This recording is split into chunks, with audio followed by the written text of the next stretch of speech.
presents a new upcoming class. Stay tuned. Sacred Bonds by Darrell Abdullah Kirk. Yes, Sacred Bonds, navigating the depths of Muslim matrimony and the family. You don't want to miss this one. Please stay tuned. Streaming on all major platforms right here on Sunnahfollowers.net.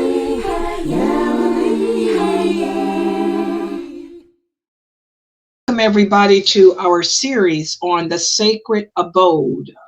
This is our series wherein we speak about how to establish the Muslim home.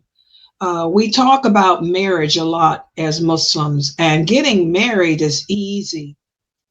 It really is. Getting married is easy. That's the easy thing.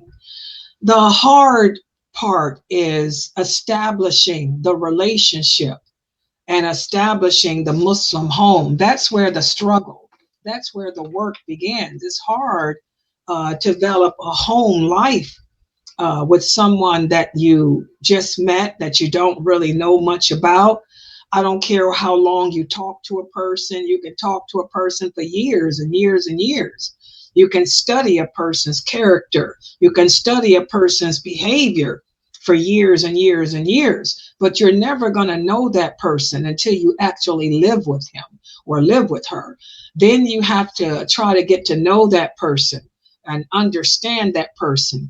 And in order to do that, this requires certain characteristics that many of us have to develop. And one of them is empathy, empathy, empathy. And another is sympathy.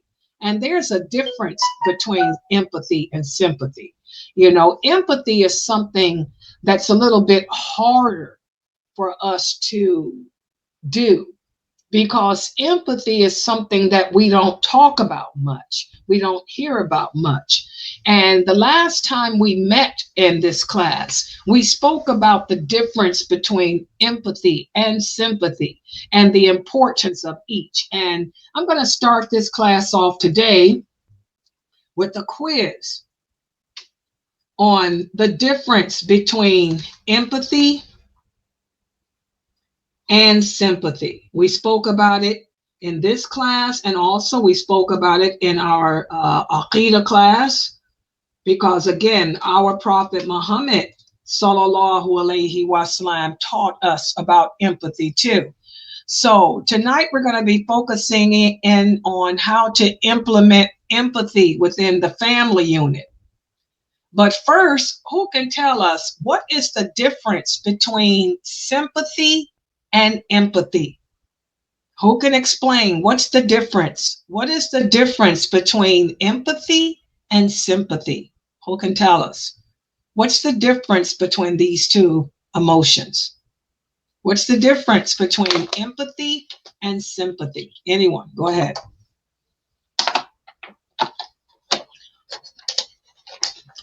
Come on, guys. The difference is when you're a sympathetic person, this means that you feel, sorry for that person or that person's situation. While if you're empathetic, that means you understand and you experience that person's emotion as they were your own. Okay, that's one good way of saying it. A sympathetic person is one that can look at a person to the point where they feel sorry. That's another one way. Who can give us another definition? What's another definition of sympathy and empathy? Anyone else would like to try it? What else? Go ahead. Go ahead. Anyone else? Go ahead. Come on, guys. This is not Arabic. This is English, your language. Sympathy is when you feel sorry for somebody, and empathy is that you can put yourself in that person's shoe. Okay. Like you can relate to whatever they're dealing with, or Okay, good job. Okay, good job. Empathy, yeah, I think you guys got the empathy pretty well. Empathy is when you imagine yourself being in that person's situation. It entails removing yourself and putting yourself in that person's situation, imagining you becoming that individual and how you would react and how you would like people to view you and react to you. Whereas sympathy does not require removing yourself from your situation and putting yourself in the other person's shoes. That's the main difference. To sympathize does not require okay,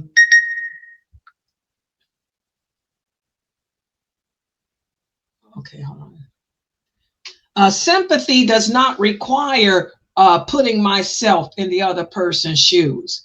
All it requires is, imagining how I would feel if it were me. Okay? That's the difference.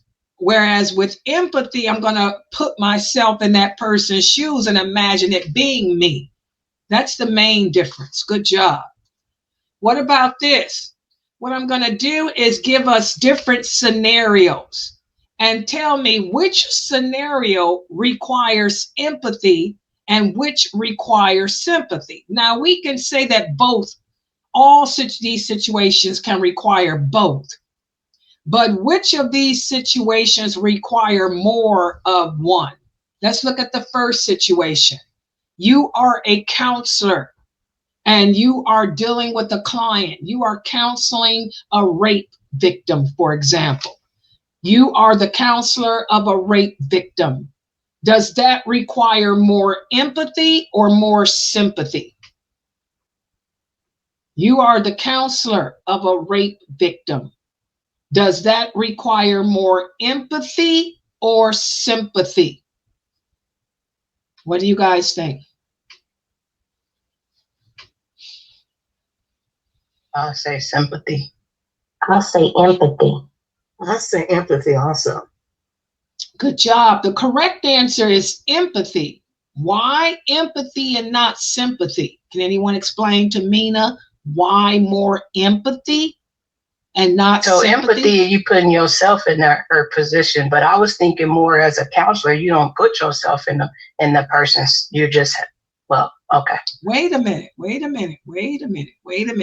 I'm doing two things at one time. I got a DoorDash order. Okay. Mina is correct. The rest of you are incorrect. You are a counselor dealing with a client.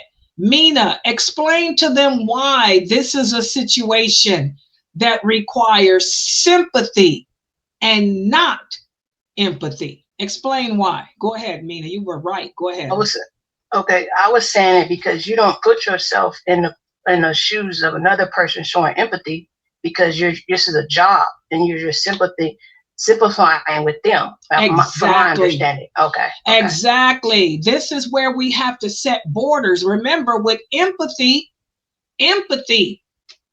we don't set borders.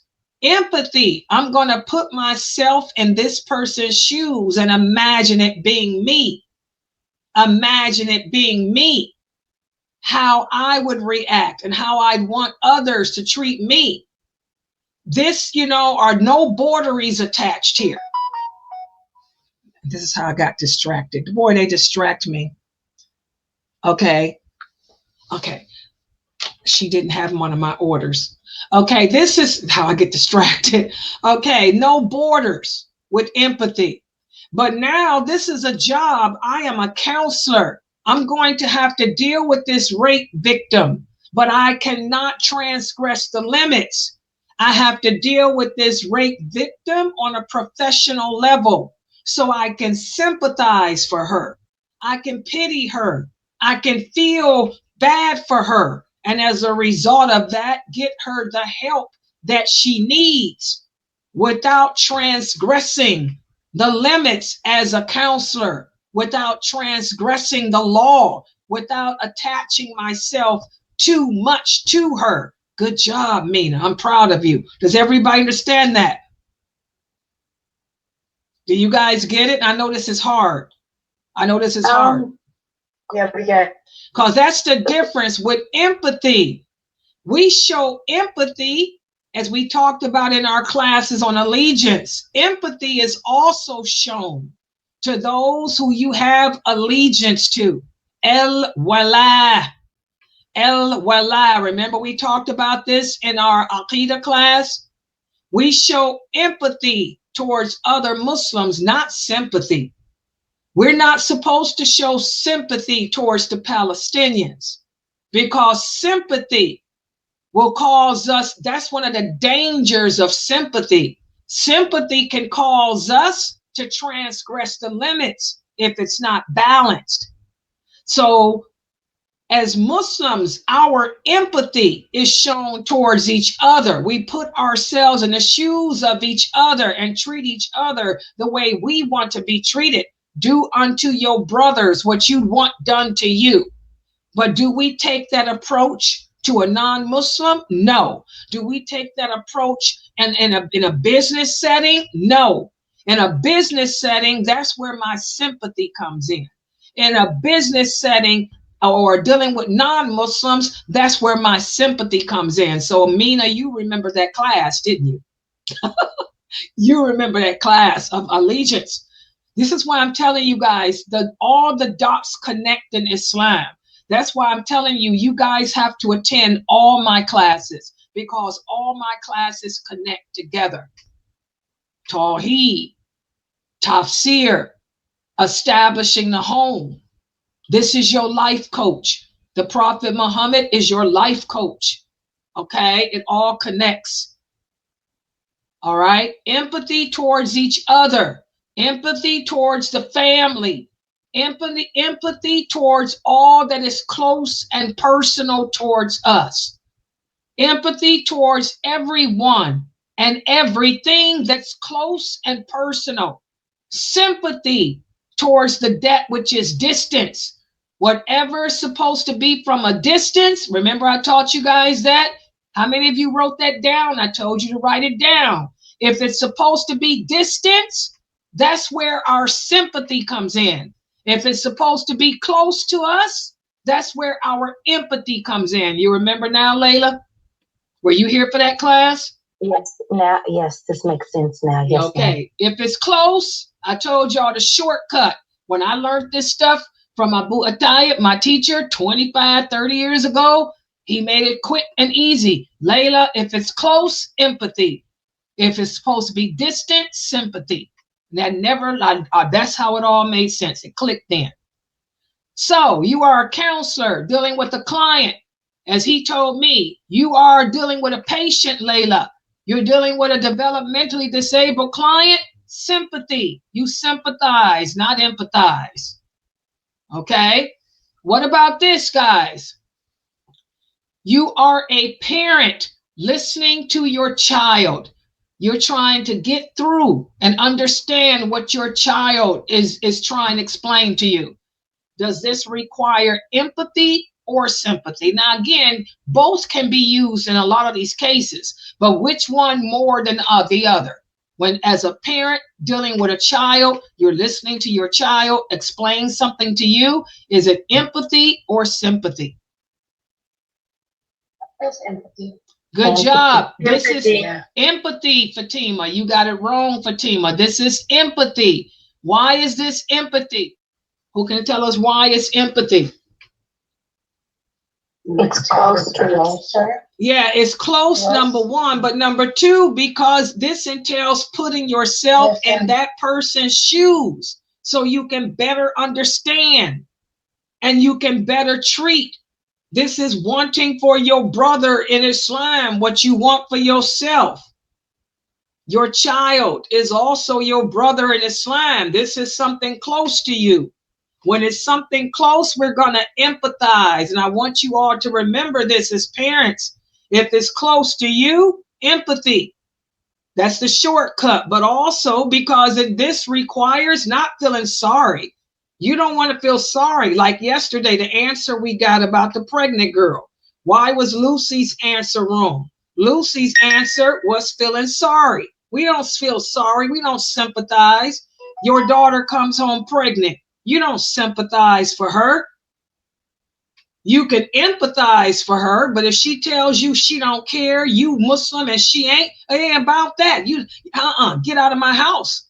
That's where we draw the line. Empathy allows you to make better choices, better decisions. I empathize for you. And because I got myself in your situation, I can put myself in your shoes. I imagine how I would feel if I didn't believe in Allah. I wouldn't care to hear my answer either. I would think that I knew it all too. So I'm going to get out of this house. I'm going to go live here with my man. So I'm going to bounce and take my bastard child with me. That's what it is. The truth is a bitter pill to swallow. But that's what it is. It's a child born out of wedlock. The child will be named after me. It will not have the father's name. The child has no rights to inheritance either. And I brought this on my child. I have to bear this sin. Oh yeah, that's Islam. The truth is a bitter pill to swallow. It sounds rough, but I didn't make this law. Allah made it. Don't blame Laila, blame Allah. Blame yourself for putting your child in that predicament. Okay? Empathy, not sympathy. What about this? You are a husband, you're newly married, and you're trying to deal or address your wife. Does this require sympathy or empathy? Empathy. Exactly. Once again, do you feel sorry for your wife? No. Don't no woman want no man feeling sorry for her. I want you to pretend that you me. I want you to put yourself in my shoes. Imagine yourself as being me. How can we grow together unless I imagine how you would feel? Unless you imagine how I would feel? Unless I imagine how you would react? Unless you imagine how I would react? We don't want pity. We don't want that. We want empathy. Empathy is what leads to change. Okay, and we're close. We're supposed to have al-walad, allegiance to each other, not distance. And the last one, you hear about the struggles of the Muslims around the world. Does this require more empathy or more sympathy? Of course, both, but which one more? More of which? It'll be empathy, more empathy. Exactly, both, but more empathy than anything. And that's the problem. We're showing more sympathy. You have Muslims around the world feeling sorry for the people. We don't need your sympathy. Don't nobody need your sympathy. Sympathy is nothing. Sympathy causes you to transgress the limits. What the Muslims around the world need is your empathy. Empathy is what's going to cause you to better your life. Empathy is what's going to cause you to make dua for them. It's going to cause you to stop fornicating. It's going to cause you to turn back to Allah and repent. It's going to cause you to stop doing the sins that's causing Allah to punish us all. Allah is punishing us all because of the horrific sins that we're committing. Sympathy only leads to transgression. Empathy leads to change. Y'all see the difference between sympathy and change? Whoever changes out of pity. Pity doesn't lead to change. Sympathy does. Empathy does. Okay? So that's just a brief little quiz on the difference between the two. And so now what I'm going to do is get into discussion as to how we implement empathy into the home. Okay, let's put this up here. Let me make it so I can see. Cultivating an empathetic environment within the family is crucial. And this can be done by practicing listening and encouraging open discussions. We have to create spaces within the home where each member feels heard, where each member feels valued. This is what leads to trust and respect. Without trust and without respect, there's no relationship, guys. And parents can model empathetic behavior by validating their children's emotions and by encouraging the children to express their feelings. and respond compassionately. See, that's the difference between empathy and sympathy too. Empathy causes you to respond compassionately, whereas sympathy causes you to just pity. You don't want to pity someone, okay? We have a hadith whereas the Prophet sallallahu alaihi wasallam said, the best of you are those who are best to your family, and I am the best amongst you to my family. Again, the best role model for the Muslim is the Prophet Muhammad sallallahu alaihi wasallam. The life coach for the Muslim is our Prophet Muhammad sallallahu alaihi wasallam. He taught us how to be a good listener. He taught us how to be a good responder. He taught us how to show love, how to make every wife feel valued and important, how to make every child in the household feel special, how to be kind to everyone, and how to interact. That's why it's important for us to learn about him, to learn about how he interacted with his wives, his children, his friends, and all of that. Okay? Also, promoting empathy within the home, it requires intentional effort and practice. The family can engage in regular discussions to reflect on each other's experiences, to reflect on each other's emotions. We should encourage the family members to share their thoughts, to share their feelings. And this is the key, without fearing judgment. And this is something that I personally struggle with. You know, I don't have a problem expressing my thoughts. I don't have a problem expressing my feelings, but I'm always thinking that I'm going to be shot down because I'm afraid that when I tell you how I feel, when I tell you what I'm thinking, that I'm going to be attacked. My thing is fight or flight, because I grew up with that. I grew up with fight or flight.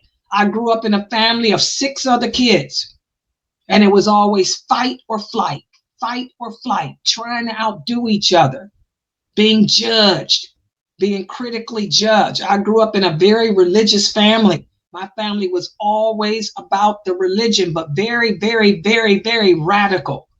And I was afraid of being judged. So this is something that I struggle with. I don't like criticism. I have a hard time being critiqued because it's always judgmental, you know. But we have to encourage our family members to share their thoughts and feelings, but make them do it without the fear of being judged, the fear of being put down. Because this is how we build support and understanding within the environment. Also, storytelling is great. Storytelling can nurture empathy. That's why I'm such a good storyteller. Why do y'all think I love to write and tell stories?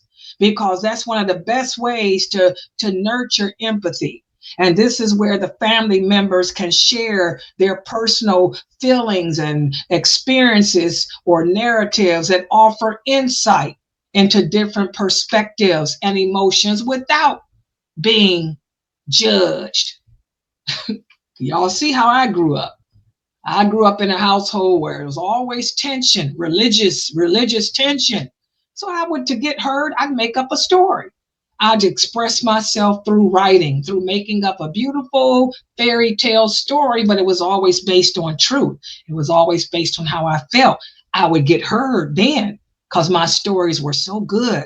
My stories were so involved, and they would draw, so this is what Layla's saying. This is what Layla wants.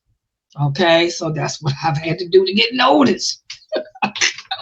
Okay, so empathy can be a powerful tool in conflict resolution. It can help family members navigate disagreements with understanding and patience. Okay?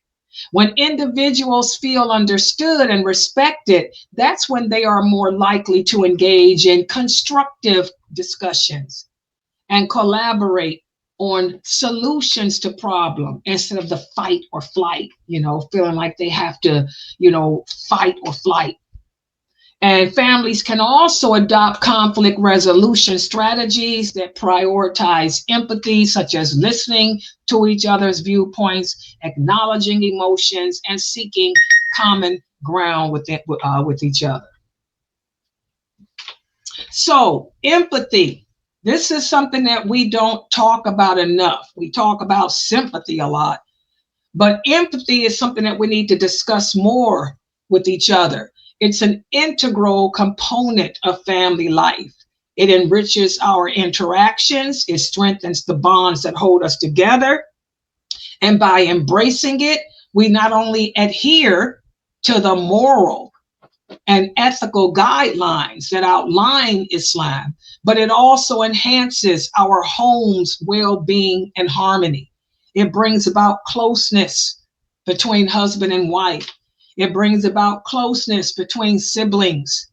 It makes the family unit more cohesive, guys. If we just take the time to put ourselves in the shoes of the other person, okay? So I want all of us to work more on making our homes more sacred by being more empathetic. We should strive to embody the principles of empathy and, again, incorporate the principles of allegiance and disassociation within the home. Understand that first and foremost, guys, what brings us all together is our love for and our belief in Allah. That's number one.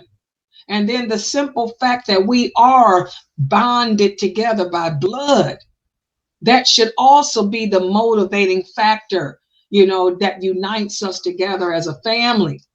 And then we should work and strive hard, to live together in the peace and the harmony that Allah created us to live together in. And implement empathy within the home with each other. And then we'll be able to implement it outside the